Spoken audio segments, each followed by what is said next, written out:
नमस्ते दोस्तों, मनमोहक हिंदी कहानियाँ चैनल में आप सभी का स्वागत है। आज की हमारी कहानी है निर्मल प्रेम का सागर। आपको हमारी कहानी पसंद आती है तो वीडियो को लाइक, शेयर एंड चैनल को सब्सक्राइब जरूर कीजिएगा।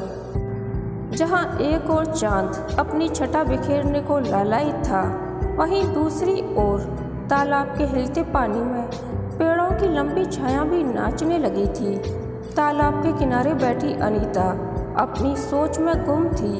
वह 2 दिन पहले ही लखनऊ से वाराणसी अपनी माँ से मिलने आई थी, तो आज शाम होते ही अपनी इस प्रिय जगह की ओर पैर अपने आप बढ़ गए थे। अरे अनु! इस आवाज़ को अनीता पीछे मुड़कर देखे बिना पहचान सकती थी कि कौन है। वह एक झटके से उठ खड़ी हुई, पलटी तो सामने अंकित ही था। अंकित बोला, कैसी हो, कब आई? 2 दिन पहले वह स्वयं को संभालती हुई बोली, तुम कैसे हो?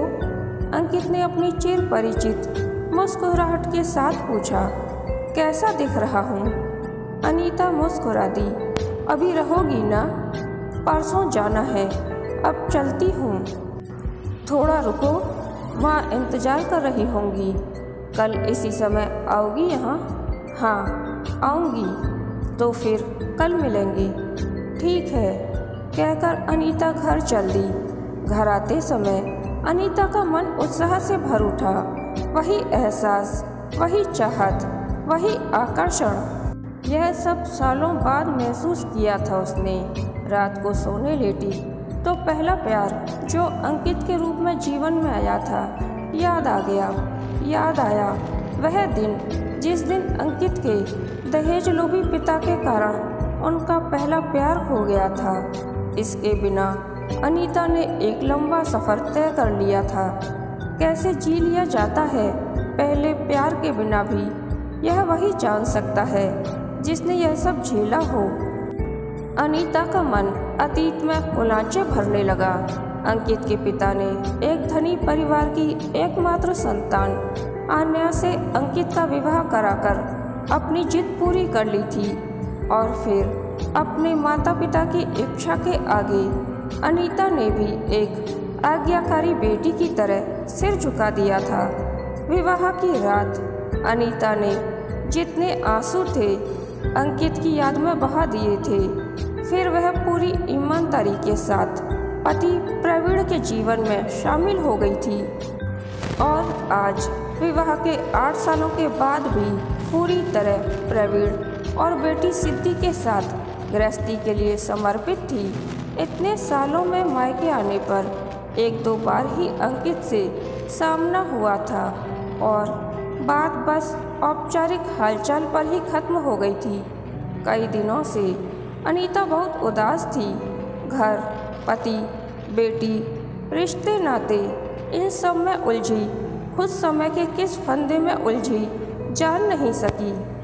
अब जान सकी है कि दिल दिमाग के स्तर में समानता ना हो तो प्यार की बेल जल्दी सूख जाती है।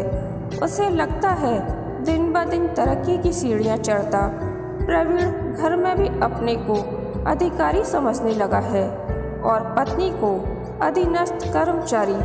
उसकी हर बात आदेशात्मक लहजा लिए होती है, फिर चाहे वे अंतरंग पल ही क्यों न हों। आज तक उसके और प्रवीण के बीच भावनात्मक तालमेल नहीं बैठा था।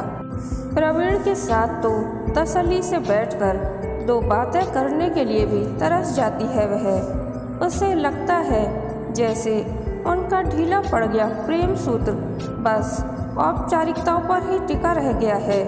प्रवीण मन की कोमल भावनाओं को व्यक्त करना नहीं जानता। पत्नी की तारीफ करना शायद उसके अहम को चोट पहुंचाता है। अनीता को अब प्रवीण की हृदयहीनता की आदत सी हो गई थी। अतीत और वर्तमान में विचरते हुए अनीता की कब आँख लग गई पता ही न चला।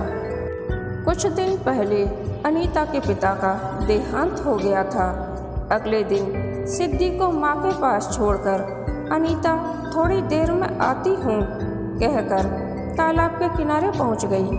अंकित वहाँ सुबह से ही उसकी प्रतीक्षा कर रहा था। उसके हाथ में अनीता का मनपसंद नाश्ता था।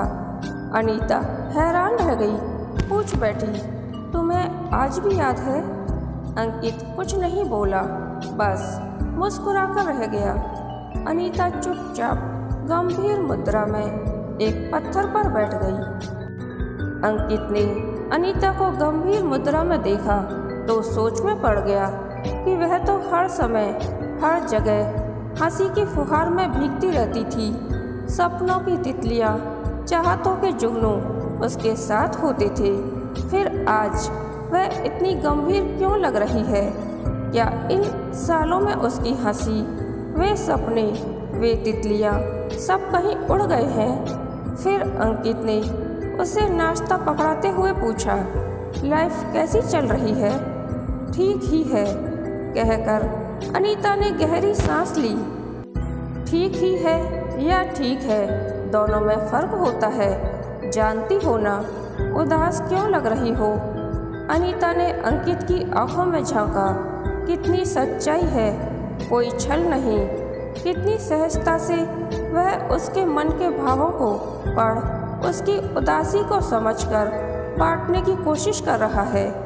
अचानक अनीता को लगा कि वह एक घने मजबूत बरगद के साए में निश्चिंत और सुरक्षित बैठी है। तुम बताओ, तुम्हारी पत्नी और बच्चे कैसे हैं? आन्या ठीक है, क्लब पार्टियों में व्यस्त रहती है। बेटा सार्थक 6 साल का है। तुम्हारे पति और बच्चे नहीं आए? प्रवीण को काम से छुट्टी लेना अच्छा नहीं लगता और सिद्धि को माँ के पास छोड़कर आई हूँ। तो क्या प्रवीण बहुत व्यस्त रहते हैं? अनीता ने कोई जवाब नहीं दिया। क्या सोच रही हो अनु? अनीता को अंकित के मुंह से अनु सुनकर अच्छा लगा, फिर बोली, यही बंद मुट्ठी की फिसलती रेत की तरह तुम जीवन से निकल गए थे और फिर न जाने कैसे आज हम दोनों यूँ बैठे हैं। तुम खुश तो हो ना अनु? जिसके साथ मन जुड़ा होता है उसका साथ हमेशा के लिए क्यों नहीं मिलता अंकी? कहते कहते अनीता ने अंकित को अपलक देखा। अभी भी कुछ था जो उसे अतीत से जोड़ रहा था। वही सम्मोहक मुस्कुराहट, आंखों में वही स्नेहिल विश्वसनीय भाव। तुम आज भी बहुत भावुक हो अनु। हम कितनी ही ईमानदार कोशिश क्यों ना करें, पर फिर भी कभी कभी बहुत गहरी चोट लग ही जाती है। लेकिन तुम्हारा और प्रवीण का रिश्ता दुनिया का सबसे मजबूत रिश्ता है, यह क्यों भूल रही हो? रिश्ते मन के होते हैं, पर प्रवीण के मामले में न जाने कहाँ सब चुप सा रहा है।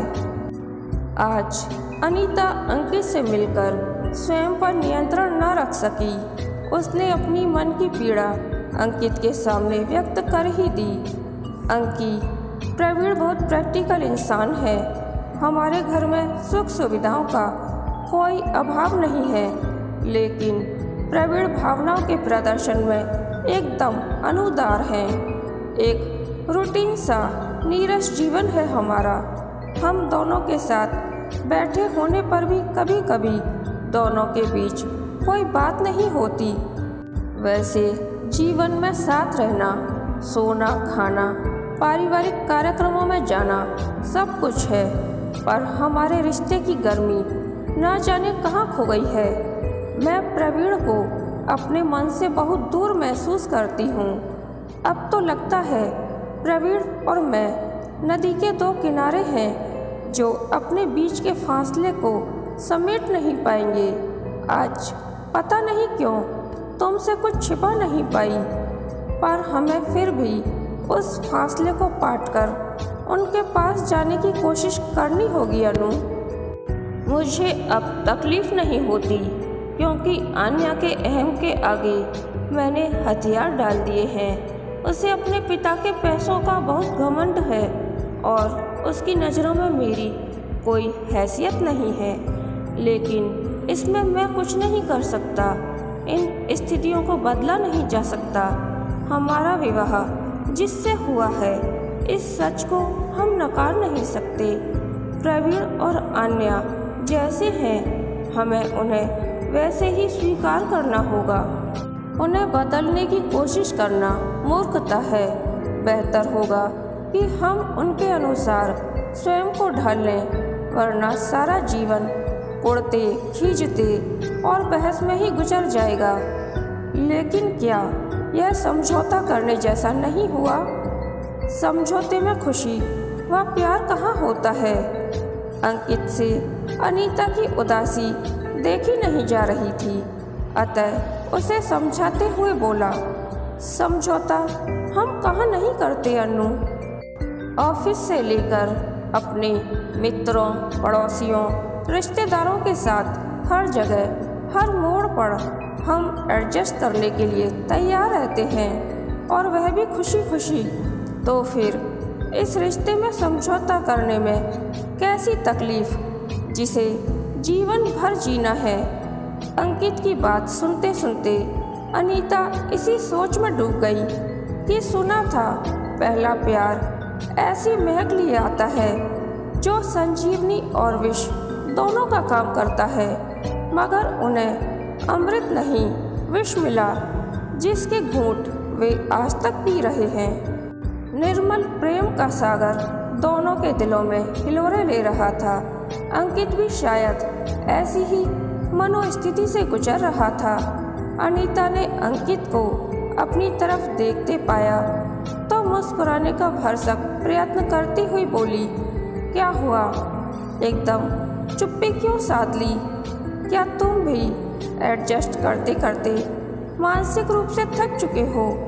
नहीं नहीं, मैं आज भी यही सोचता हूँ कि विवाह जीवन का बेहद खूबसूरत मोड़ है, जहाँ संयम और धैर्य बनाए रखने की ज़रूरत होती है।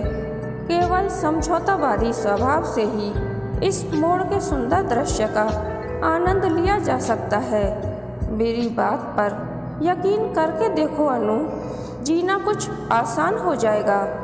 तुम स्वयं को संभालो, हम दोनों कहीं भी रहें, मन से हमेशा साथ रहेंगे। भला मन से जुड़े रिश्तों को कौन तोड़ सकता है? हमें तो एक दूसरे को विश्वास का वह आधार देना है जिससे हमारे वैवाहिक जीवन की नींव खोखली न हो। हम अगली बार मिलें तो तुम्हारे चेहरे पर वही हंसी हो जिसे इस बार तुम लखनऊ में छोड़ आई हो। कहते कहते अंकित के होठों पर हंसी फैल गई तो अनीता भी मुस्कुरा दी। अब चलें, तुम्हारी बेटी इंतजार कर रही होगी। अगली बार आओ तो बिना मिले मत जाना। अंकित हंसा। दोनों अपने अपने घर लौट गए। अंकित के निश्चल निर्मल प्रेम के प्रति अनीता का मन श्रद्धा से भर उठा। घर लौटते अनीता ने फैसला कर लिया कि वह नए सिरे से प्रवीण को अपनाएगी। वह जैसा है वैसा ही। प्रेम करने, समर्पण करने से कोई छोटा नहीं हो जाता। वह एक बार फिर से अपने बिखरे सपनों को इकट्ठा करने की कोशिश करेगी। मन में प्रवीण के प्रति जो रोष था वह अब खत्म हो गया था। कहानी के अंत तक बने रहने के लिए धन्यवाद। यह कहानी आपको कैसी लगी प्लीज़ कमेंट करके बताइए। कहानी पसंद आई तो वीडियो को लाइक, शेयर एंड चैनल को सब्सक्राइब जरूर कीजिएगा।